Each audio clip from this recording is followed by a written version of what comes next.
Good morning, afternoon, evening, ladies and gentlemen. How's everybody out there doing on a bright Monday afternoon? It's 2 o'clock here at allpointstv.com, and we are very excited about coming to you again. And we want to thank you for allowing us into your, and we're going to assume you were in your living room, but it could be your book room, your computer room. Well, we're in your home, so whatever room, whatever room you're tuning us in, we appreciate it.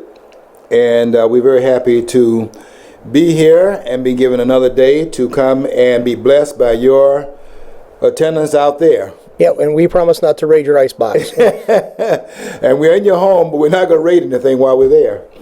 That's the way we roll around here. I think we have a few things that you might be interested in us talking about. So many things are going on, and you have not gotten the truth from the mountaintop. And the mountaintop is allpointstv.com, and until you get it from here, you have not gotten it yet. And we are doing a lot of discussing in our community. And I was at the coffee shop last night. I don't know why I went over there at that time. I ran into the same people at this coffee place. There are two of them that I go to. One is in Grand Blanc, and the other one is in Flat on Miller Road. And I ran out there to Grand Blanc, and they close at 11 o'clock. So I go out there, and we have coffee, and we can talk a lot longer, and they throw us out at 11. And then over here, they close at 9. So I went to Grand Blanc, and I was over there, and I ran into this professor from, what school, what college was that she's from? I know it's in Peoria. And you can't get a word in edgewise, and I ran into her last night, and I couldn't get a word in edgewise there. When I left that conversation, and I don't know why I want to call it a conversation, as I left that monologue, I couldn't help but think, and I did think this when that conversation was over. I was saying to myself, boy, this country's in trouble.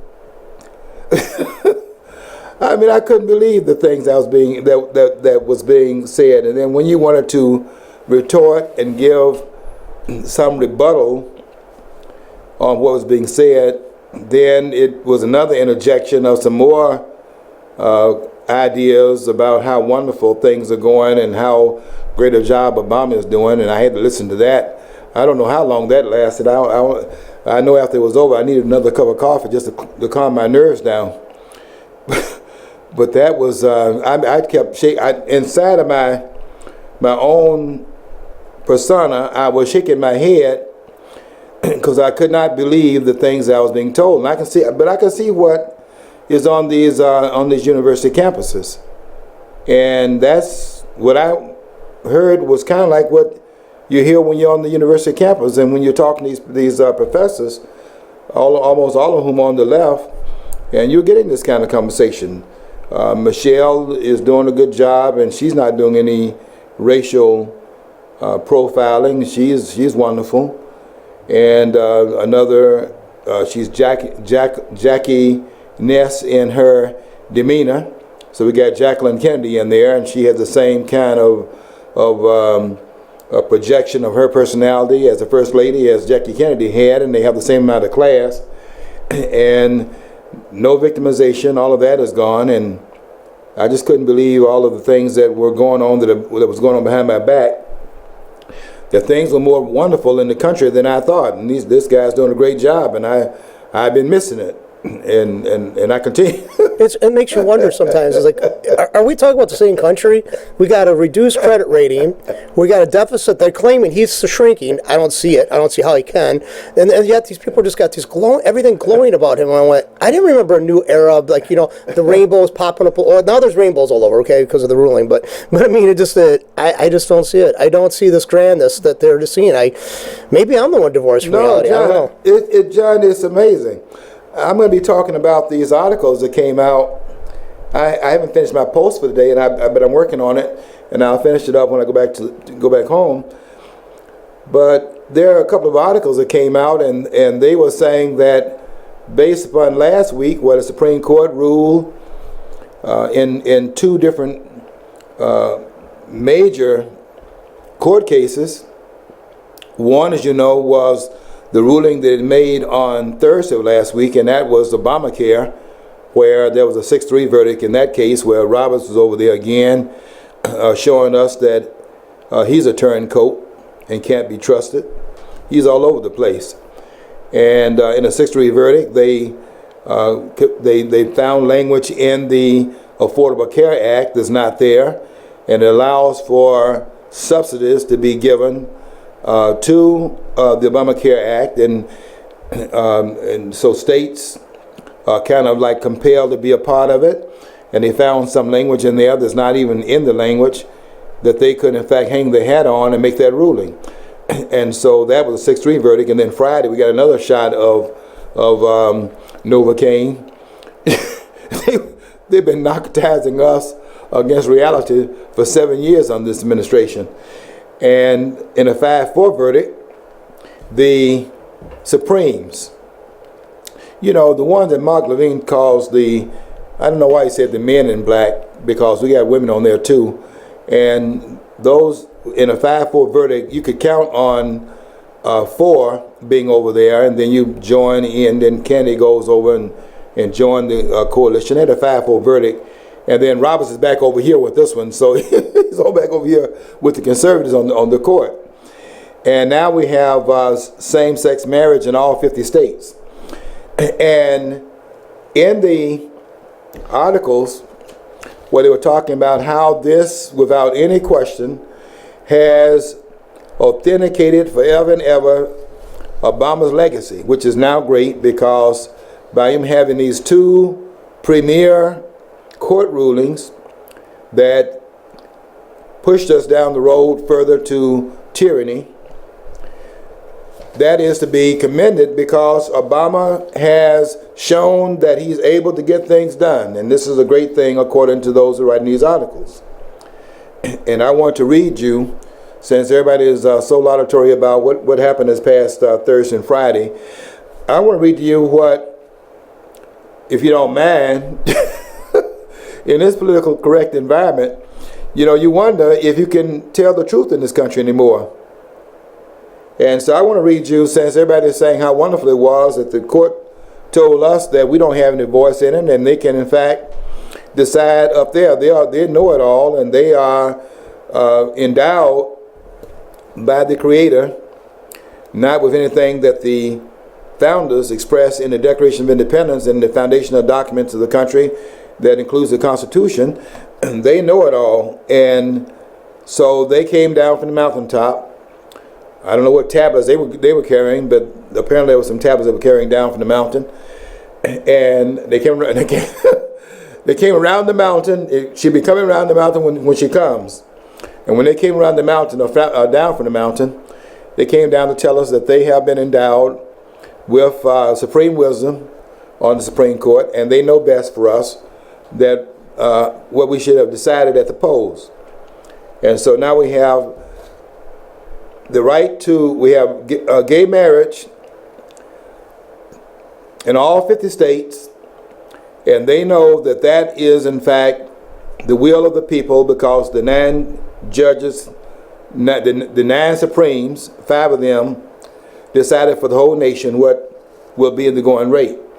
But let me read to you, those of you who are getting really carried away with all the applause and all the laudatory comments that are being made, let me read to you what Antonin Scalia said in his dissenting opinion.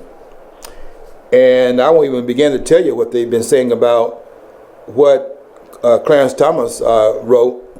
And I did read his dissenting opinion, since I was reading one of the articles about it, and they said, well, you can't believe what Clarence Thomas said, and if you want, but he did say it, and they had a little a place there you could hit where Clarence Thomas had made his arguments that were dissenting against the majority point of view on the court.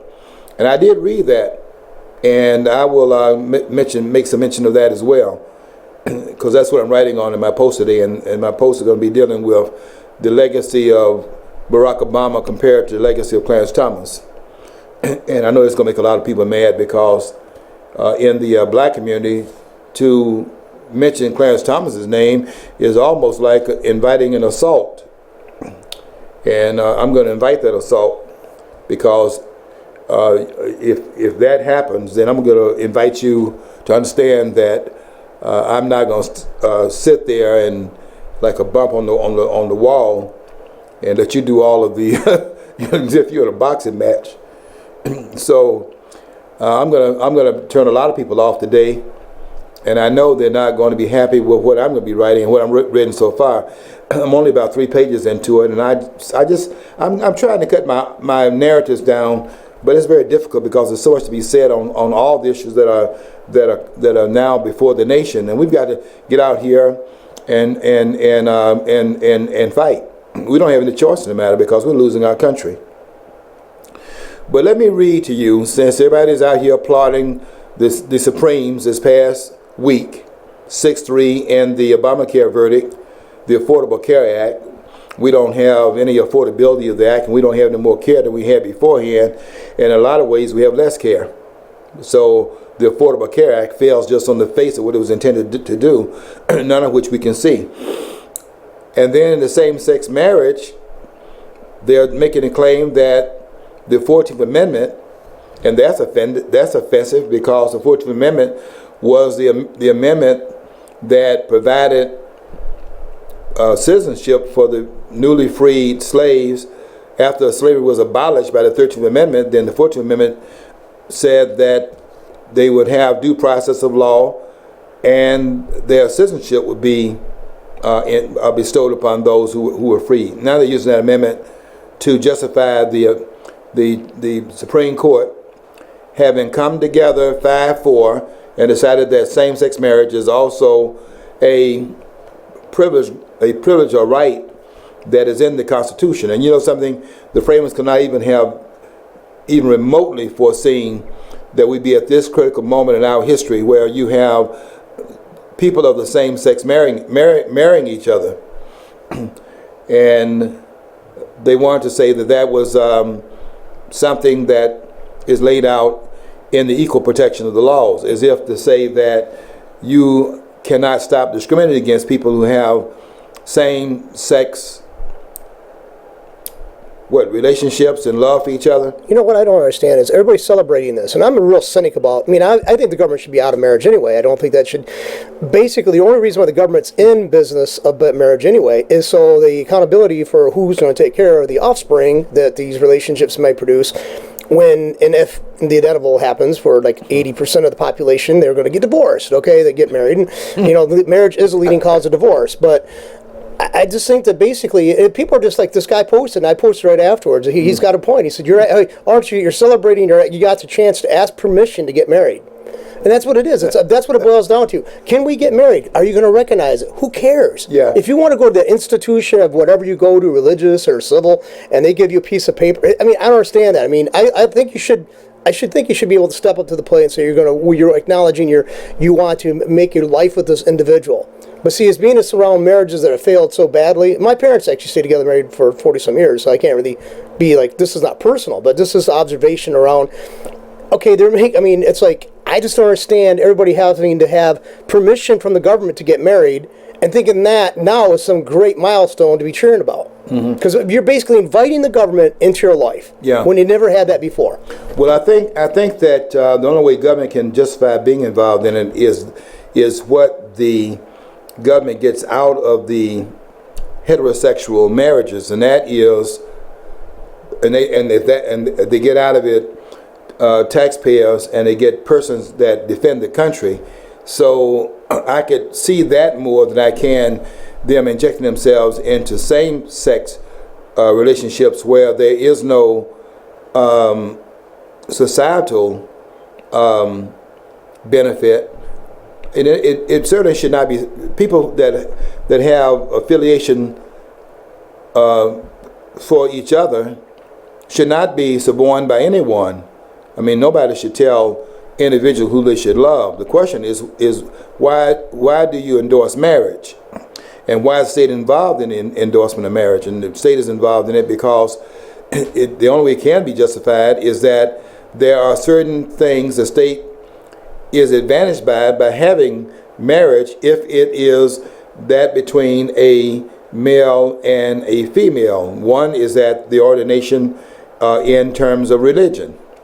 And you could claim that that would be one way in which the organization takes place. Then you say, of course, the people that do not believe in that religion then would not cater to that. But that's not the only reason. The other thing is that the state does have some compelling interests, because if there are no producers of the population, the state goes out of existence because of the lack of the population that the government is set up to quote unquote, and I hate to use this word, I hate to use the word serve when I'm talking about government and politicians, because I don't think that's what they're doing.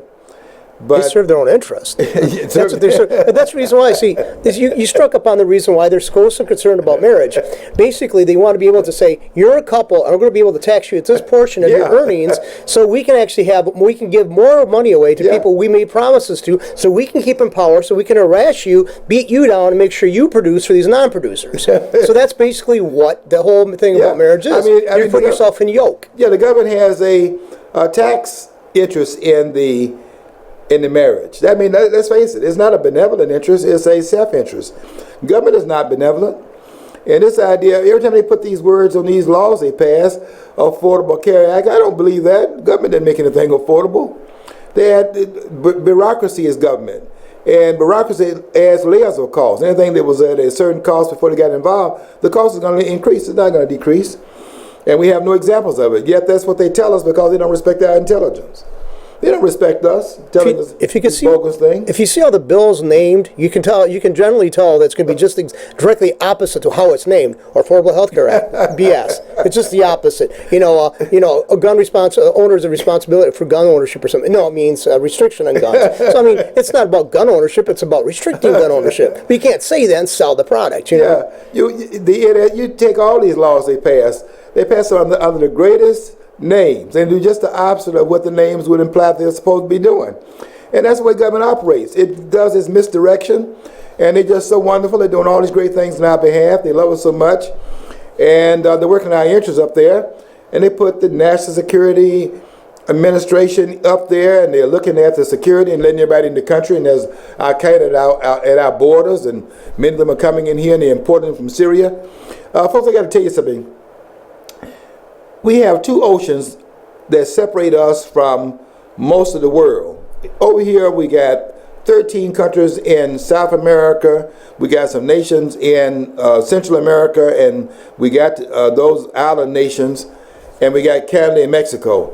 Now you would think that with those two oceans there, we would be pretty secure. We would not be talking about the 4th of July weekend coming up and we worry about somebody bombing us. But these jokers have gone out of the country and brought the people over here. This is insanity, is it not? I mean, it's like, and these people who are doing this, I'm going to name nameless, but they're so concerned about their little ethnic group being damaged by these evil people. They bring more of the people that potentially might do this into our country. Yes. Yeah. And don't even know who they are. And they brought some over here and relocated them, and they had certain blinders up to the windows so you couldn't see what was in there. And I bet you it was the children of Osama bin Laden, and some of them. I mean, this is the immigration policies. Anybody can come in, we don't know who they are, and they come in, and then the security we would have because of the separation of this country from most of the world is only about 25 nations probably in the Western Hemisphere. I haven't counted them, but it's not. I mean, out of the 197 countries approximately in the world, it's only about 25. It's not more than 30 over here in the Western Hemisphere, and so we're pretty well safe by the boundaries that protect the land space. And what do the politicians do? Because they're so concerned about us, they go over there and pick the people up and bring them over here and let them in the country. And if we say anything about it, racist and xenophobic. It's like, if I can't go to Mexico and just set up shop. I can't roll in there and get benefits. Any other nation. I can't go to any other nation on the planet. No. But if we have put limits, guess what, other people who are working here are getting taxed, so these people can have their benefits. These people coming in from Syria are not coming in with large sums of cash to deposit in our banking system. They have nothing. Yeah. So who's going to be supporting them if they do become productive? It is an incredible thing when you think about it. We're talking about people who they're letting in the country, the idea being that they're going to add something to the economy of this country, and persons are then saying in response to that nonsense, then why did they add value to the economies of the countries they came from? Why do they have to come here to begin to add value? See, I can be a devil's advocate on that, because my great grandparents came from Hungary, and they couldn't do anything over there because it's so, basically it was sealed up. If there's any way to make money, it was already in the hands of the very, very wealthy and powerful, the kings, the queens, whatever. And that's why Europe was. But and that's maybe to some degree like the oil-producing nations. I mean, very few people actually enjoy the benefit of it.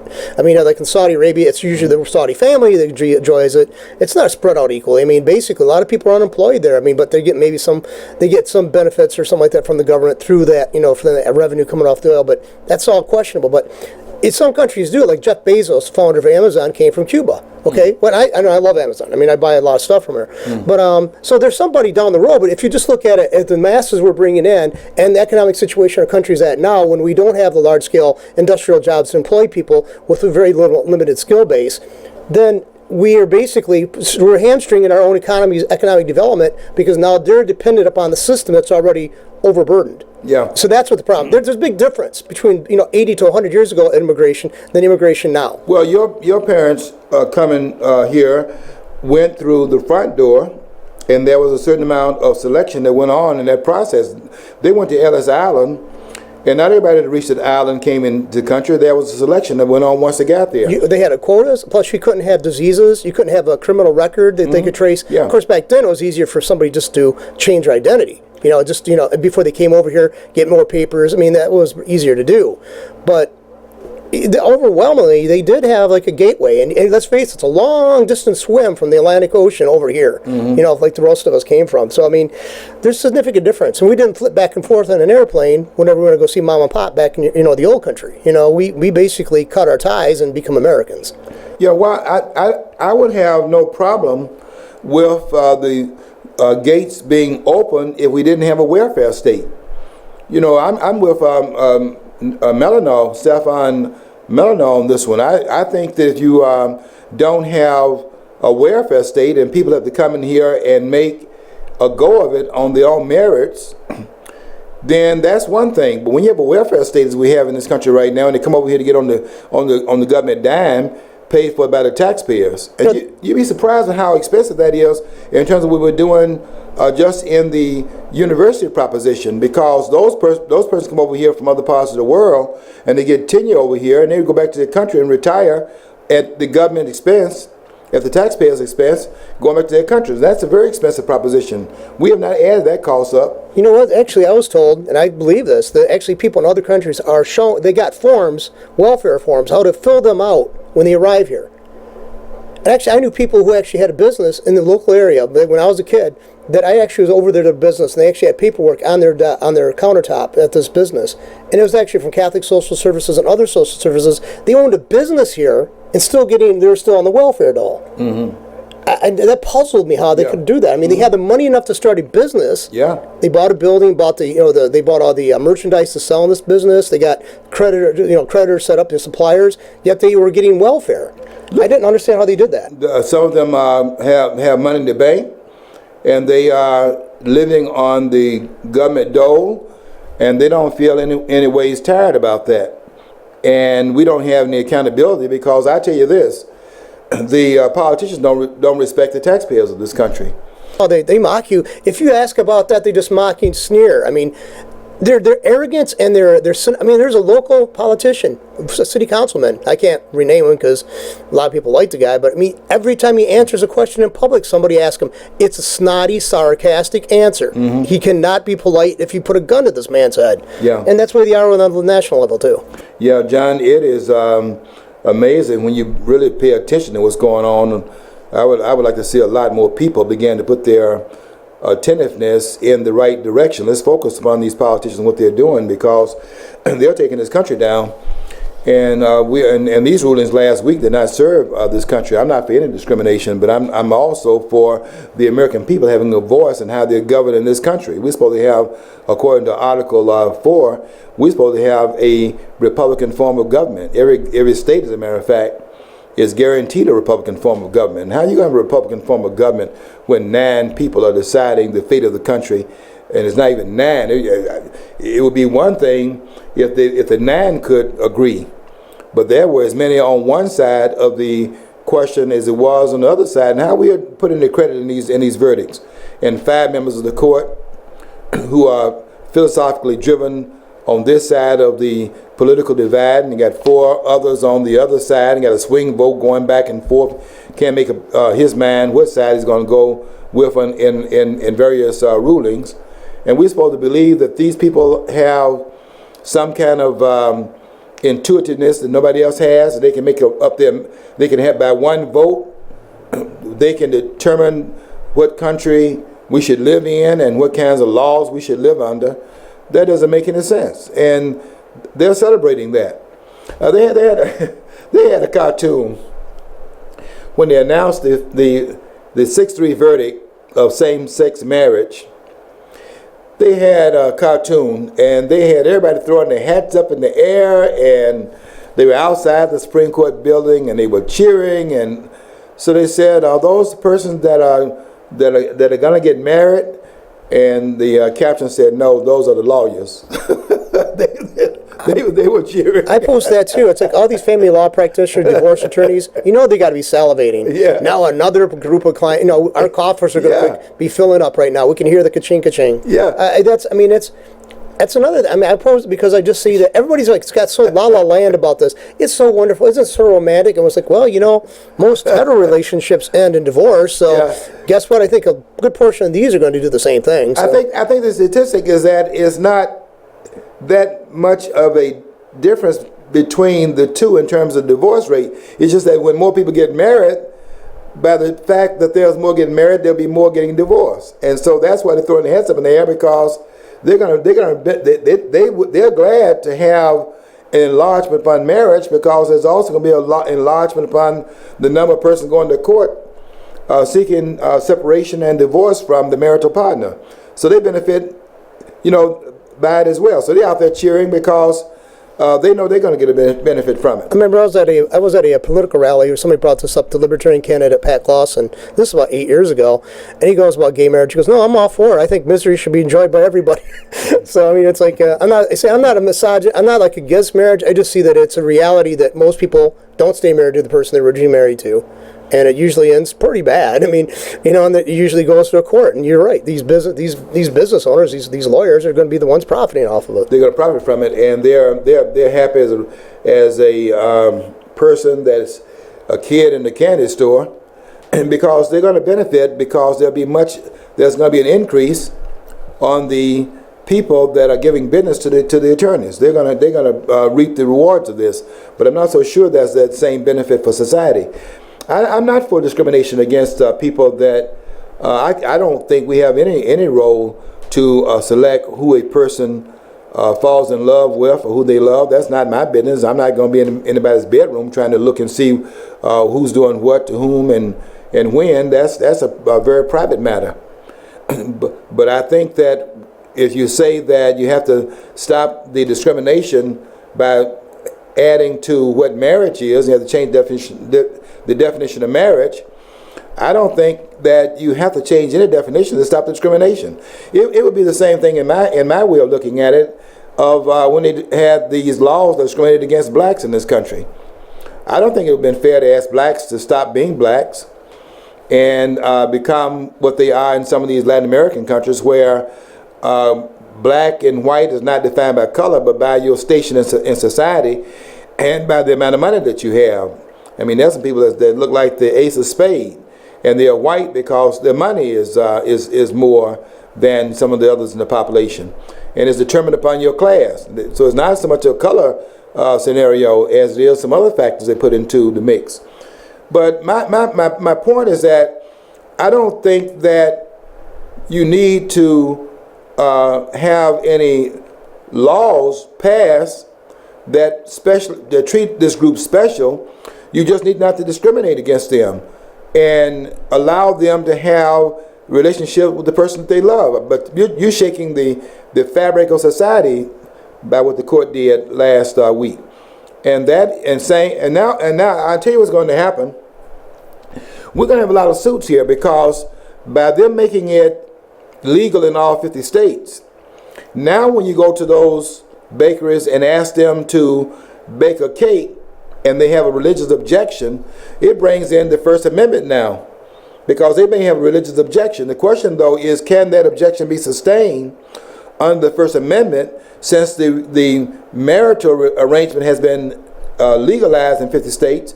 Can they do that without a charge of discrimination because the marriage is legal everywhere throughout the United States? There's going to be a lot of litigation about that. And it flies against the First Amendment, which you have the right to the freedom of your religion. And that does not just mean that you can practice it one day of the week. And it doesn't say anything about whether or not that's restricted to your church building. So it's open up the Pandora's box, and we've not heard the last of it yet. I'm sure the mosque are going to really be jumping on board to marry gay couples. Don't you think so? Well, before I came to the studio, they asked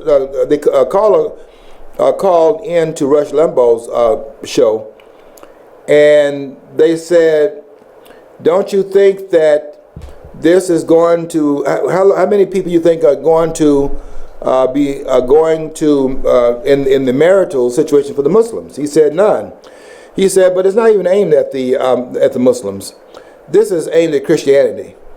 This ruling is aimed at shaking the fabric of this country as far as the foundational points of it relative to Christians. This is an attack upon Christians, and it's a subtle attack, but it falls in line with everything else we see going on, because there are a lot of things going on in the country at large that also are designed to shake the pillars of this society, and it's going on a pretty much of a holistic basis, where you see it in this attack upon the South, and so it's a lot of things going on here, and I've learned a lot basically in these last 3 or 4 weeks with what happened down in Charleston. A lot of things that I was putting to bed as far as what does it mean. Having this thing come out in the forefront, and then listen to all the people that are talking about it, a lot of things fell in place for me. I couldn't understand, quite frankly, how they put Abraham Lincoln as the greatest president this country has ever seen, and you put Franklin Delano Roosevelt number 2, and they have the greatest president, George Washington, on one list. They got him number 2, and on the other list, the liberal list, they got him down to number 3.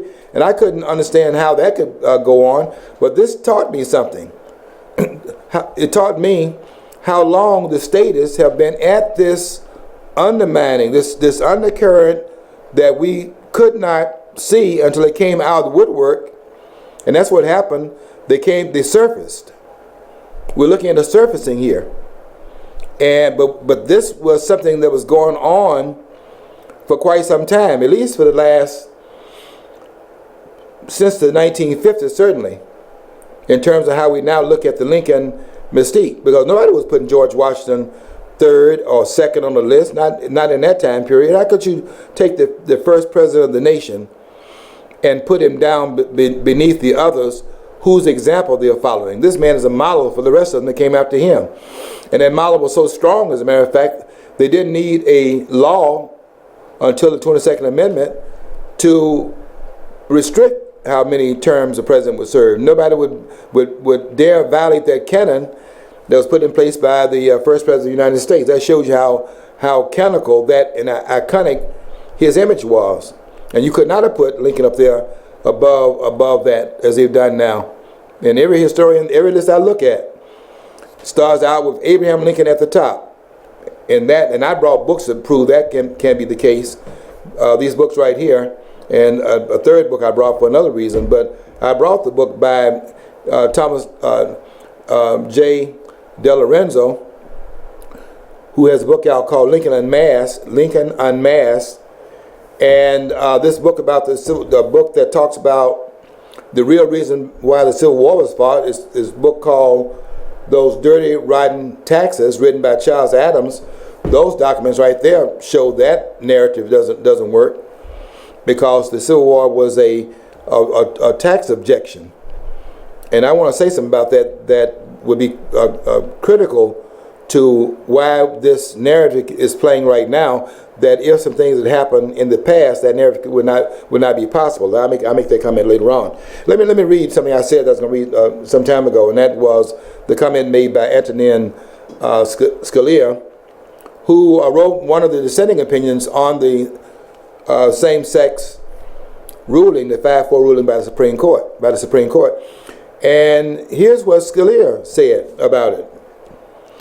He said, to allow the policy question of same-sex marriage to be considered and resolved by a select, patrician, highly unrepresentative panel of 9 is to violate a principle even more fundamental than no taxation without representation. This principle being violated is no social transformation without representation. And he says that the violation in this case here is more fundamental than the violation that was at the foundational moments of this country, where they were objecting to taxation without representation. And he's saying that this is more fundamental because they're transforming the society, and we have no voice in that transformation. This is Scalia's writing of it. And everybody objected to what Clarence Thomas said. Now, they both dissented from that, but they wrote different reasons why they dissented. And Clarence Thomas was writing from the standpoint that the government cannot bestow nor take away people's dignity. They were saying, in the majority opinion, the court was saying that this is a way of bestowing dignity upon those who are involved in same-sex relationships. And what Thomas was trying to say in his writing, and he did say it very well. And he's been criticized all over the place for having said it. One article said he's comparing same-sex marriage to slavery. He was saying what he was saying in the ruling. And if you doubt it, go read Clarence Thomas's writing about it is in 4 different parts. Go read part 4. That's the part that deals with his analogy of this to the issue of dignity of the slaves. He wasn't saying that slavery was not a hard thing to go through. He wasn't making that point. Nobody would say that slavery was a wonderful practice.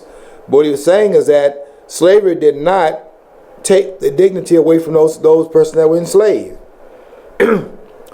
He was saying that the government cannot bestow dignity and it cannot take dignity. You have to surrender your dignity. And those slaves, he was saying, and he said it based upon the documentation, if they go and read it, those slaves did not lose their dignity. It was a harsh institution. Don't ever doubt that being the case. But that doesn't mean that the dignity under those conditions were surrendered. And Thomas is saying that the government can't bestow dignity on anybody. How would the government do that? And it cannot take your dignity from you. You have to surrender that.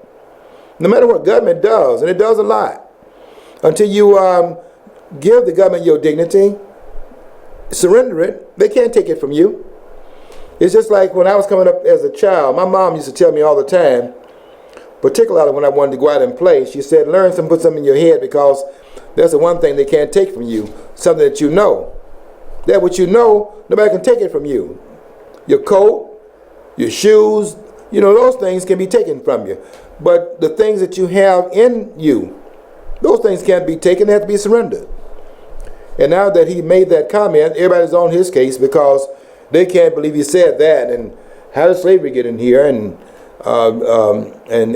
one person said at the very beginning of the article, one of the ones on the Huffington Post, it said that, and the first sentence was, Clarence Thomas has lost his mind. And I dare anybody to go read that ruling and see that that is not the case. Okay, that's the ruling there. Those two rulings, they're saying that that's going to define Obama's legacy. And if that's what he has to define his legacy, he doesn't have any legacy. Because in order for the court to have made those two rulings, they had to get into being a legislative body, and that's not the function of the court. The court is a law interpreting body. It is supposed to be, based upon the 3rd article of the Constitution, supposed to be an arbiter of the rulings and decisions made by the other branches. And since there's an arbiter of deciding whether or not what they're doing is constitutional. But this activist court did not do that this past week. What they did was, in fact, to get on the court and legislate. And that's not the responsibility of the court. The court is an arbiter, and that's the role that it was assigned to play. And the reason why they had their service, I use that word service again, I use that with all kinds of quotes, but their service in the court was to be such that it would not be unimpeded by politics. That's why they gave the federal judges a statute for life, that you do not have to worry about the politics, and you can just simply rule upon the constitutionality of the acts, and you not beholden to a constituency that you have to answer to. That was the idea behind it, but they never did foresee that they get up there and begin to do something that's not within the purview of the court. The court is not supposed to be up there legislating. The court is supposed to be up there arbitrating. And they did what Clarence Thomas made another point in his ruling. They actually put the process. They inverted the process, he says, because there is no in the 14th Amendment where you have the protection, equal protection of the law, of liberty, property, and due process. You have no liberty taken. And so what the court did was assume that liberty would be taken and then rule that you put the amendment, the 14th Amendment, ahead of any liberty being taken from people. Now, if somebody had said, if they had said, for example, they went to court and someone had denied them some civil right that they had as a citizen, and they denied that, then you're not putting the amendment ahead of the event, because the event has occurred and you take it to court to get restitution of the event. What they did was come to the court and ask for restitution when there's no violation, and that's what Thomas is saying. If you read his dissent very carefully, that's what Clarence Thomas is saying. But they don't read anything that it was Clarence Thomas, and so therefore it's wrong on the face of it. And when I get through writing this article I'm doing on Facebook today, I guarantee you people are going to be mad, and they're going to be mad, and they'll be mad by themselves. I'm not going to change what I'm going to write, because I'm not trying to please any of them, because I'm convinced that the people that's out there with all this noise and listen to this noise made by these people applauding this nonsense, I am convinced absolutely that they don't know what they're talking about. Let me shift gears here for a minute. I wanted to. There was an article that when I was at that, there was one positive thing that happened yesterday when I was at the coffee shop, as I was getting my ears blistered by this professor at, I think she said Bradley. I know it starts with a B, and I know it's located in Peoria. But it was just amazing when I had to listen to him. It was quite an amazing conversation, or a monologue, as I said, because you couldn't get a word in edgewise. And every time you tried to come in with rebuttal, it was 15 more minutes of fame, and you couldn't say anything. But there was one positive thing that occurred, and that was I went in there and somebody left the paper, the Wall Street Journal, on the table where we were sitting, and there was an article that was written on the opinion page by Peggy Noonan, and it is titled "Two Miracles in Charleston." Now that was worth going there just because I would not have come in contact with this article. And what Peggy Noonan is doing is complimenting the people that were so forgiving. The nation is still stunned by it. The people that had lost loved ones. And the country still can't believe that nothing burned in Charleston. They had 9 people that were killed. The president trying to act like it was every person down there that got a Confederate flag was involved in it, and till we get rid of the flags, we can't stop these kinds of things from going on. Of course, drugs didn't have anything to do with it. And the fact this guy was a psychotic misfit, that wasn't a factor. It's singularly the flag. We have to hide the flag now. Well, 2 miracles in Charleston, and here's one of them that Noonan is pointing out. Nadine Collier, whose mother, Ethel Lance, 70, was killed. The article is quoting Nadine Collier, and they're quoting her in terms of her speaking to this Dallin Roof, who is in jail, brought out to meet the family members of the person that he had killed. And here's what they're saying to him. I forgive you. You took something very precious away from me. You hurt me. You hurt a lot of people. But if God forgives you, I forgive you. Here's another comment made by Ms. Collier. We are here to combat hate-filled actions with love-filled actions. And that is what we want to get out to the world. Now that's something. I mean, that puts Baltimore and Ferguson in stark contrast. Because those idiots down there in Baltimore and then over there in Ferguson, next door to St. Louis. And St. Louis, let me tell you something. I read this list that of the 50 most violent cities in the world. And I mean, Brazil was all over the place, and Mexico, you had a lot of cities in there, but we had 3 of them here. And those cities, St. Louis, right around Ferguson, Baltimore, and the one 60 miles from where we are here, Detroit.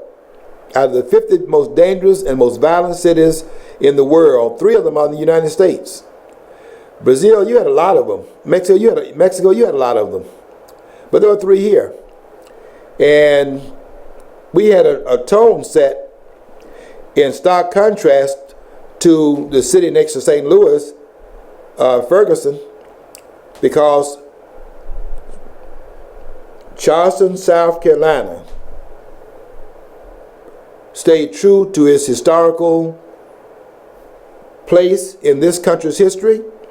This country, Charleston, played a pivotal role in this nation's history. And I tell you what I wish had happened. Of course, you can't ever do foresight ahead of time. That's putting the cart before the horse too. I mean, but I often wonder what would happen if people could have seen down through the ages at their time period how things would have played out. I mean, if the South could have seen how this is playing out right now, how they're blaming the South with this flag being blamed as being a flag of racism, I wonder if the South would have done what could have ended this narrative, and that was to have the South to free its slaves and then fire on Fort Sumter.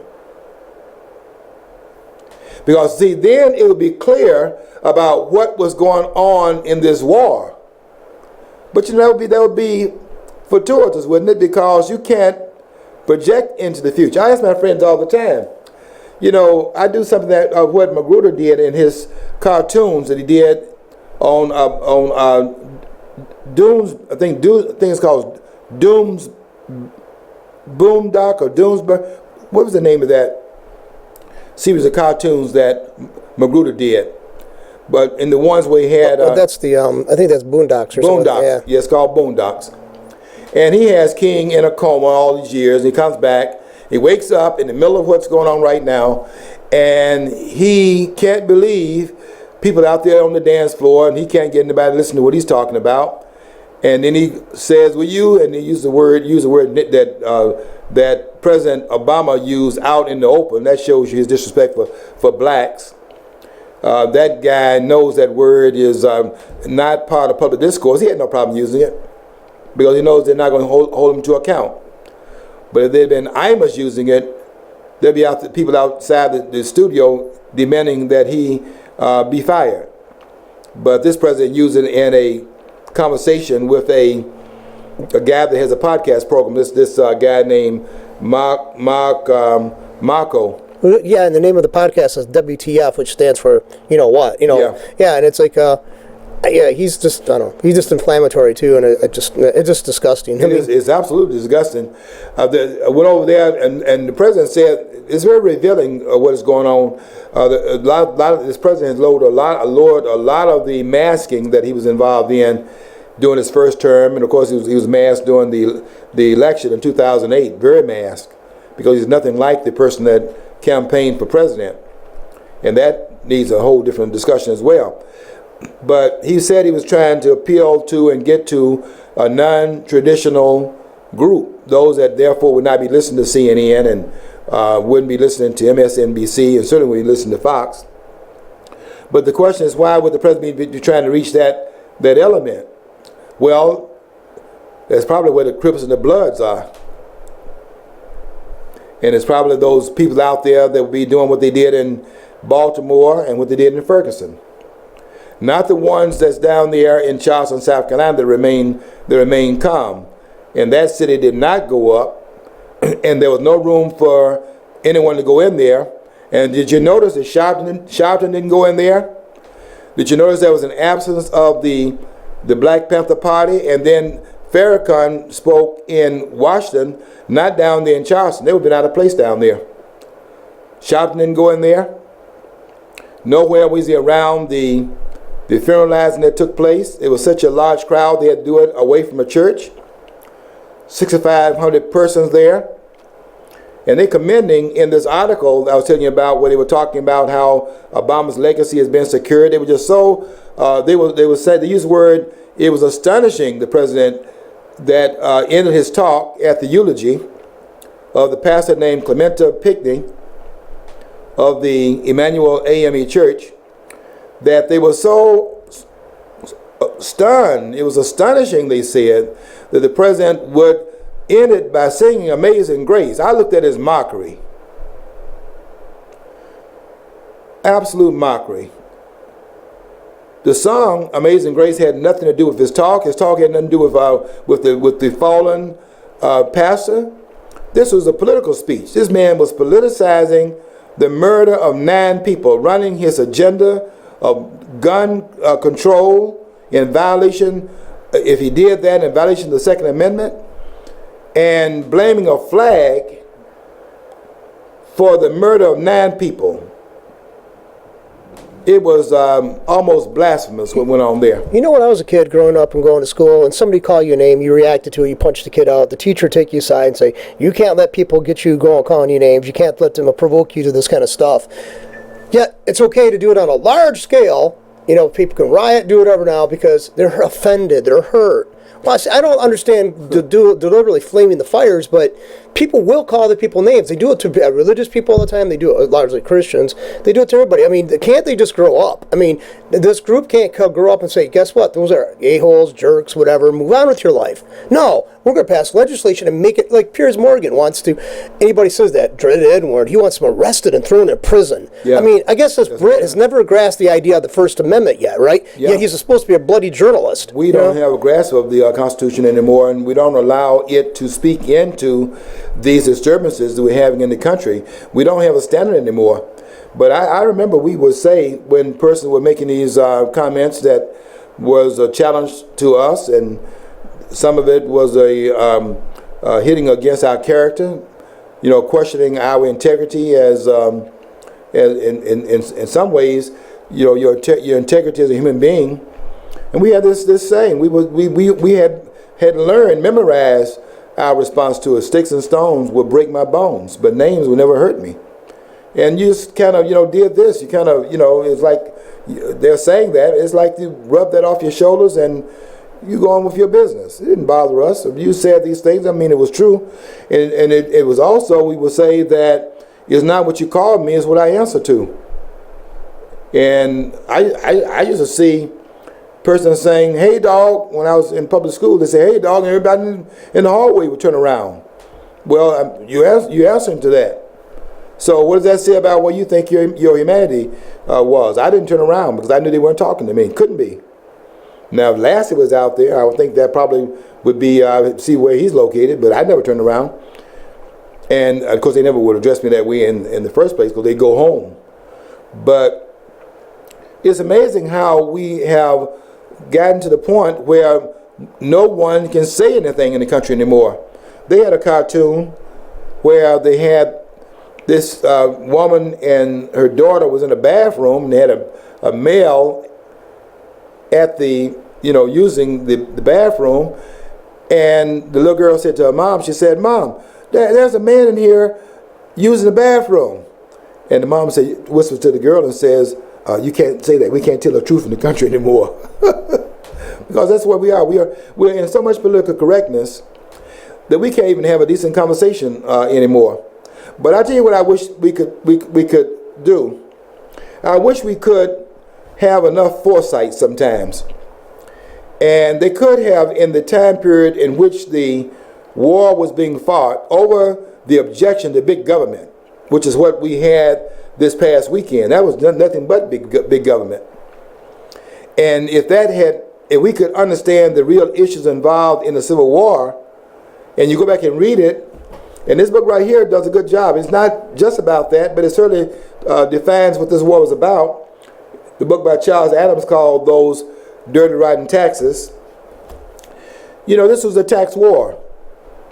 Most wars that are fought inside are tax wars. Nobody's fighting wars over these philosophical. People don't even know what philosophical claims are being made. And this war was one in which the South was disadvantaged by the tax policies. And they've been complaining about it for at least going back to 1824. So how many years would that be between 1824 and 1861? How many years would that be? So I'm not asking for an answer, but John, you would give me the time.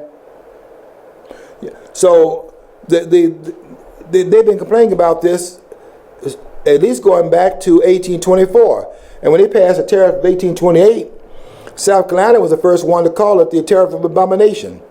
It was a tax problem. It was a tax issue. And they saw it in the context of what they had fought against, the nation had fought against back in the time of the Revolutionary War. And they were complaining about it on that basis, saying that this is a tax.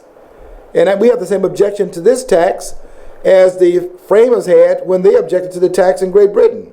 You're doing the same thing here that they did there. And I raise these questions all the time with people. I say, I wonder what King would do if King could have seen in 1968, as he's standing on that balcony, and he had said the day before, I may not get there with you, but I want you to know we get there as a people, we get to the promised land. I wonder what King would do if he could see ahead of time and see what this has come to in 2015, where they don't even mention this man's name, less known, take anything that he taught. They weren't doing King down there in Baltimore. They weren't carrying out his mandate, his nonviolent mandate in Ferguson. These people that dismissed Dr. King. The people in Charleston held on to King's legacy. Talking about love in the midst of this travesty. And I wonder, what would King do if he could look into the future? And I wish the people that were fighting, because the honor really was on the side of the South. And people are not going to like that because you don't understand history. You don't understand that the honorable person in that war was Robert E. Lee. And if there should be any monuments taken out of the nation's capital, it should be the monument of Abraham Lincoln, who sits there as a tyrant. And this book right here, among other books that you're not even allowed to have in a college classroom or in a public school classroom, they don't even know this book even exists. Thomas de Lorenzo is an outlaw, teaches at Loyola University, and is a person that is associated with the Mises Institute. And who wants to hear about that school? Named after Ludwig von Mises. Who wants to talk about that person? Not when you can talk about John Maynard Keynes in the place of the Austrian School of Economics. But this book right here documents and shows how the Lincoln cult has been put in the place of what really was there from the historical standpoint. Now I do understand why at the top of the pyramid, as far as the president is concerned, they have Abraham Lincoln first. Then on the left, they have the other status, the other big status, Franklin Delano Roosevelt. And I could not understand that for a long time, why they credit these two men, and not only Abraham Lincoln, but why is Franklin Delano Roosevelt so close to the top? Number 2 on the left, on the right, he's number 3. And then when I began to see it playing out in the present time, I began to understand it. Okay, well, I'm going to finish my article when I get back. Hope you'll read it. I'm doing a piece on the legacy of President Obama compared to the legacy of Clarence Thomas. And I know it's going to make a lot of persons upset. That's the purpose of it, as a matter of fact, part of it. But I'm writing it because I want to get the truth out there. And I hope you'll read it. Okay, we've got to get out of here because I have overextended my welcome. And I'm going to not infringe your time any longer. I hope you will stay tuned to all the programs here at allpointstv.com. And next week we'll be bringing to you another edition of this program, What's Going On this network. Until that time, I want you to follow your dream. Because if you don't follow your dream, you will never know what's on the other side of the rainbow.